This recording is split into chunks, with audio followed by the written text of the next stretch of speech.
खबर शामिल करते हैं तहसील दीपारपुर के इलाके दिलावर कोट से, जहां इमाम मस्जिद के साथ मुबैना हरसानी और तशद्दुद का मामला सामने आया। कारी साहिब ने इल्ज़ाम आयद किया कि इन्हें नमाज की अदायगी के लिए मस्जिद जाते हुए खौफ व हिरास का सामना करना पड़ता है, जबकि इस सूरत हाल से दीनी तालीम हासिल करने वाले बच्चों की आमद भी मुतासिर हो रही है। इस मामले पर अहले इलाका ने मुतल्लका अहकाम से फौरी नोटिस देने और इंसाफ फरहम करने का मुतालबा किया है। मज़ीद तफसीलात जानते हैं हमारी नुमाइंदा मैडम सादिया से। नाज़रीन, आप देख रहे हैं एक्सप्रेस मीडिया टीवी और मैं हूं आपकी मेज़बान हलीमा सादिया। इस वक्त मैं मौजूद हूं तहसील दीपालपुर के अंदर, जो कि दिलावर कोट एक मोहल्ला है वहां पे, और इमाम मस्जिद को कुछ लोग हरासा कर रहे हैं और उनको मारा भी है।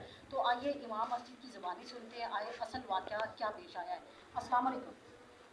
वालेकुम सलाम जी। मैं इमाम मस्जिद हूँ, मेरा नाम है अब्दुस्तार, आफत अब्दुस्तार। मैं इधर मस्जिद बनाई हुई है दिलावर कोट में। तो मैं सुबह सुबह आता हूँ तो बासर लोगों को कुत्ते हैं, वो मुझे ना मेरे पीछे लग जाते हैं, मुझे काटते हैं। तो मैं उनको रोका है भी ना जी, कुत्ते ख़त्म करो या इनको अंदर कर लो। तो उन्होंने मेरे से तशद्दुद किया है और न मारा है। तो वो ना जी उल्टा मुझे धमकियाँ देते हैं भाई ना जी, अगर तू ये काम किया तो हमारी दुश्मनी शुरू हो जाती है। अच्छा नाज़रीन, जैसा कि आप देख सकते हैं कि कारी साहब जो हैं वो माजूर हैं, तो मजूरी की वजह से वो बेचारे कुछ कर भी नहीं सकते।